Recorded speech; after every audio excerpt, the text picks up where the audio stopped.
Magandang Lunes sa inyong lahat, no? Narito na naman po tayo sa updates from The Hague, no? May mga importanteng developments po sa kaso ni Tatay Digong, no? Unang-una, yung hinain ng mga abogado ni Tatay Digong para ma-disqualify yung dalawang huwes, yung isang taga-Africa at isang taga-Latin America, dahil sila nauna nang nagdesisyon na ipagpatuloy ang preliminary investigation dahil may jurisdiction ng ICC, ay nahihain nga po ng mga abogado ni Tatay Digong. Iba po ito dun sa naunang hinain nila kasi naunang hinain nila na napasura, iba yung legal basis, no? Ang sabi ng korte, yung legal basis ng nauna ay kapag voluntary disqualification, yung West mismo gusto mag-recuse. Pero itong ginawa nila ngayon, kung partido naman ang gusto mag-recuse, no? Now, ang development po dyan ay binigyan ng hukuman ang prosecution, pati na yung dalawang West, taga-Africa at taga-Latin America, ng hanggang 22 May para sumagot at magkomento. Mabilis po yun, no? Kasi ilang araw lang, pinapakomento na sila, no? At importante nga po yan kasi kapag sinangayunan ng hukuma na walang jurisdiction, ibig sabihin, uwi na si Tatay Digong, no? Hindi na natin kinakailangan antayin ng Setyembre. Pero kapag sinabi nila may jurisdiction, tutuloy ang kaso, no? At tutuloy tayo doon sa Setyembre na confirmation of charges. Pero dati-dati na po natin sinasabi yan, wala talagang jurisdiction ng hukuman dahil sangayon sa Rome Statute, kinakailangan magsimula ang hukuman ng paglilitis sa pamamagitan ng preliminary investigation sa loob lamang ng isang taon matapos magbitiw ang isang bansa. Sinimulan nila, pangalawang taon, natulog sa kangkungan ng prosecution, hindi natin kasalanan yon at talagang walang jurisdiction. No? So kapag pinangayunan po yan, uwi si Tatay Digong. No? Hindi na kinakailangan antayin pang Setyembre. Now, sa totoo lang po, paulit-ulit na ako sinasabi ko na wala talagang jurisdiction. Pero ito po wala na kasi ibang kaso yung ICC kundi si Tatay Digong. Yung huling Assembly of State Parties, nag-uusap-usap na nga yung mga estado na kakasapi pa ng ICC, bubugi na ba natin ng korte kasi wala na silang magawa? Ayan. So dyan po ako natatakot. Dahil may mga sweldo sila na pinangangalagaan, baka sabihin nila, sige na, ituloy na natin para may silbi pa ang ICC. Pero sa totoo lang po, bukod sa ang mga miyembro mismo ay nagsabi na doon sa Assembly of State Parties na tutuloy pa ba natin ang ICC na wala namang ginagawa ang ICC, nandyan din yung Amerika na talagang pinupulbos ang ICC, no? Binigyan ng sanctions, hindi lang yung si Prosecutor Kirim, kundi lahat ng mga opisyales ng ICC at lahat ng empleyado at opisyales na makipagtulungan, no? Na litisin yung mga kaalihado ng Amerika. At sa tingin ko naman, pagdating kay President Trump, kinukonsidera niya hindi lang aliado si Tatay Digong, kundi matalik pang kaibigan. Now, bukod pa dyan sa development na yan, itong si Prosecutor Kirim ay nag-leave dahil merong reklamo sa kanya na manyakis daw siya. So anyway, hindi pa naman natin alam, hindi pa napapatunayan kung manyakis siya, pero ano ba naman yan? Lilitisin niyo yung Tatay Digong ko, kinidnap niyo, tapos kinulong niyo sa dahig, tapos merong nagreklamo, manyakis yung prosecutor, no? Parang wala naman silang moral authority na litisin ang ating Tatay Digong kung sila mismo maitim ang pagkatao, no? Siyempre, hindi naman natin sinasabi na guilty na itong Prosecutor Kirim. Kaya lang, lalo pang dagok yan sa reputasyon ng ICC dahil mantakin mo may reklamo na ang chief prosecutor ng ICC ay manyakis. Anyway, ang mangyari po dyan, yung deputy prosecutor ang siyang tayong chief prosecutor, no? Ganun naman po yun. Palagi may deputy prosecutor ang ICC. Pero siyempre, dagok talaga sa reputasyon ng ICC. Pinananagot ang mga mahal ng taong bayan gaya ni Tatay Digong, and yet, yung kanilang mga pinakamatataas na opisyales ay meron din palang bahid ang kanilang personalidad. Now, nakapagtataka po itong inaakusa na manyakis, sa totoo lang, ang duda ko, alam niya walang jurisdiction ng hukuman. Kasi hindi po siya yung pumirma doon sa request for arrest warrant labang kay Tatay Digong. Yung deputy. Ang pinagtataka ko, as if naman marami silang kaso, konti nga lang kaso nila, no? Bakit ang pumirma yung deputy prosecutor? Ang duda ko, gaya natin, alam niya wala ng jurisdiction ng ICC. Kasi nga, yung pinalitan ng chief prosecutor, actually yun, galit ang mga kapwa babaeng Aprikano yan Tapos, galit na galit sila dyan sa Aprikanang yan dahil nga, pinupuruhan lang yung kapwa niya mga taga-Afrika. Anong ginawa? Para masabi na hindi lang Aprikano ang aking pinupuruhan, ayun, kinasuhan si Tatay Digong. Oo nga naman. Sa lahat ng mga kaso na sinampa niya, lahat Aprikano plus Digong Duterte. Pero, kung talagang siya mismo ay kumbinsado na meron pang jurisdiction ng ICC, bakit hindi niya pinirmahan? Unusual po yan, Dahil konti nga lang ang kaso ng ICC. Normally yan, yung prosecutor ang pipirma. Pero hindi, yung kanyang deputy prosecutor ang kanyang pinapirma. So anyway, yan po ang ating latest updates from The Hague. At ngayon po, 6 to 8 days patuloy pa rin ang mga pagdaloy ng tao rito, pagbisita kay Tatay Digong. Ngayon po, merong mga marino na dumalaw kay Tatay Digong. Sige po. Ano pala na? Warren po. Warren, tapos Oscar. Kenneth. Kenneth, okay. John Ray. John Ray. Ano po? Yan. O, bakit po kayo nandito? Bakit po kayo? Bisita si Tatay Digong. Ganon. Eh, hindi nyo naman nakikita si Tatay Digong. Ba't pa kayo nagpupunta rito? Yung simpatiya. Simpatya, oo. Bakit nyo talagang sinusuportahan si Tatay Digong? Sabihin nyo nga. Mahal namin si Tatay Digong, number 1. Oo, bakit nyo siya minahal? Magandang ginawa. Oo nga eh. Eh, paano ngayon? Anong nangyayari sa Pilipinas ngayon? Nga nga. Kayo mga marino po ha, diretso ha. Basta marino, diretso, nga. Okay. At meron din tayo mga iba pang kasama, mga taga Ireland. No? Okay, ang malayo po ang Ireland. No? Ba't po kayo narito, nagbibigay ng suporta? Kahiyaan po sila. Para supportan si Tatay Digong na para ibalik ng Pilipinas para gumanda uli ang takbo ng ating kabuhayan doon. Oo nga eh, nasa loob po niyan, Tatay Digong. Ano mensahe nyo kay Tatay Digong? Sana wish ko makabalik siya ng mas maaga pa sa buwan na ito o next month. Kung pwede lang. Oo nga. Well, inaasahan naman natin. Kayo po, mga taga, malayo rin po to ha, Berlin.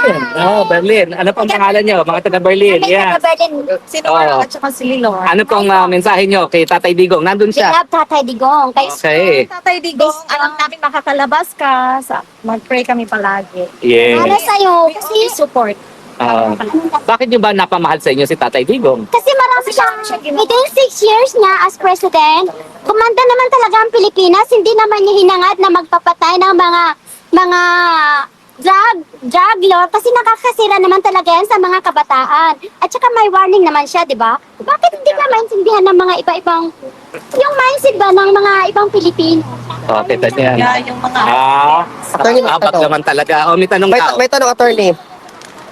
If the petition or motion daw to disqualify both judges will be approved, and then also the motion for the jurisdictional challenge will be approved, makakalabas ba immediately si tatay or may motion pa o mahaba pa Well, proseso? unang-una, re-resolbahin muna po yung motion para ma-disqualify. Okay. Kapag na-disqualify, papalitan. Okay. Kasi meron namang second chamber ang pre-trial division no, ng ICC. So kukuha sila ng dalawang West dun sa second division. No? Kasi nasa first division tayo ngayon. Eh, no? So yung dalawa doon, samantala, ipauupuin doon no? Kung sila ay mag-inhibit. At ang aking prediction naman, hindi naman sila magpipilitan umupo.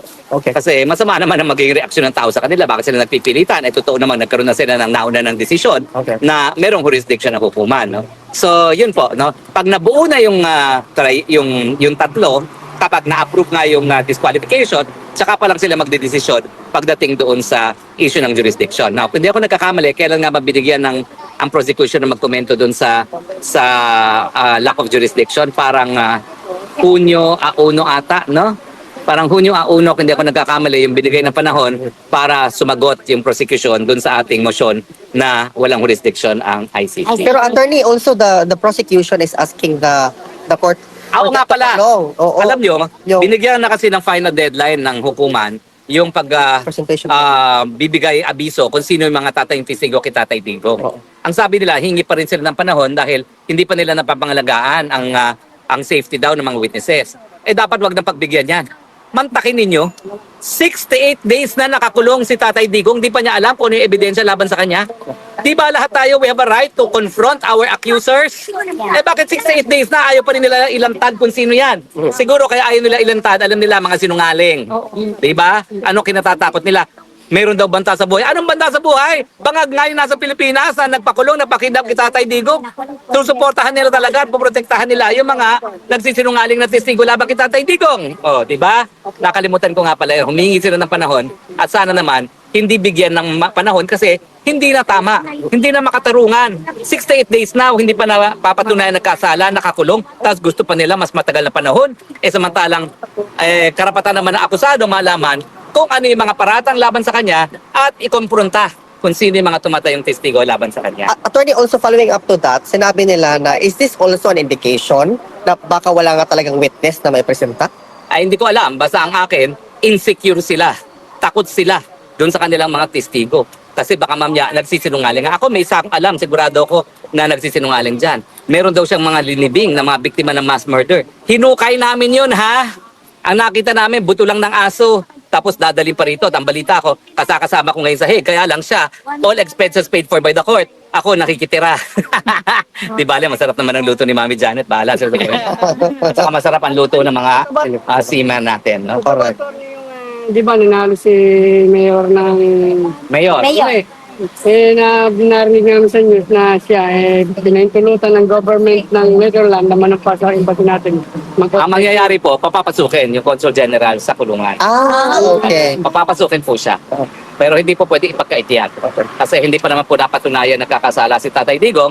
So, at saka, wala po sa Rome Statute to disqualification from public office. Wala pong ganung parusa sa Rome Statute. Attorney, on a different note, sabi nila, there's a question raised na with regards to the prosecution team ng impeachment case ni Vice President Inday Sara, sabi nila na from 19th Congress to the 20th Congress, dapat daw magkaroon ng plenaryo muna at aprobahan kung sino yung magiging bagong membro ng prosecution with respect to Attorney Jokno and Attorney De Lima. Pwede ba yung attorney na adopted na sila immediately? Hindi, dadaan at dadaan sa plenaryo yan. Okay. Unang-una, meron pang mga nalalabing araw itong Okay. 19th Congress. Pwede nang gawin yan kasi parang may 5 araw silang magpupulong pa, no? Magkakaroon ng session. O pwede rin sa 20th session na. Kasi nagkaroon, ang sinusundan natin ng Amerika. Nangyari na kasi ito na yung impeachment ni Clinton, sinimulan yung impeachment sa isang Congress, pero yung trial sa kabilang Congress. Okay. So para sila yung maging prosecutor, pwede naman sa 20th Congress sila ma-appoint ng plenaryo ng 20th Congress. Pero bakit binalita na nila na magiging parte sila ng prosecution without even having a plenary first? At least malaman natin dahil alam naman natin puro boka lang ng hayop. Talaga namang bilang ng mga araw nila na humarap sila sa hukuman. Okay. Natignan natin kung ano mangyari sa kanila. 'Di ba? Ako, tuwan-tuwa ako na yung mga nagmamagaling ang tatay yung prosecutor dahil wala pong mga masyadong trial experience yung mga yan, sa totoo lang. De Lima was an election lawyer, si Jokno, di ko alam kung ang ginagawa niya sa buhay niya. Yung nakakahala na attorney, ano masasabi mo sa naging resulta ng hala ng senador, yung ba may katotohanan ba lahat yung mananalo na yun? Hindi. Well, binasura ang mga kandidato ng PFP, na kandidato ni Marcos. So ako, happy na ako doon. Dahil ibig sabihin, kangkungan ng Marcos. At siyempre, sa panig naman natin, 5 nakapasok. No? Ang importante, meron na tayong 5 natututol sa impeachment. Si Robin Padilla, kinakailangan na lang ng 3 pa. Ay marami. So, marami naman tayo pagpipilian. Si Mark Villar, yung 2 Estrada, yung 2 Cayetano, yun, 5 na yun. Meron Joel Villanueva pa. So sa 6 na yun, siguro yung 3, makakakuha tayo ng 3. Attorney, on another note, sabi ni VP Inday, she made a statement that she is very much happy to go to the impeachment proceeding kasi nga she wants bloodbath. Do you have a reaction to that statement? I support her. Dapat talaga umagos ang dugo dahil sa kawalangyaan nila.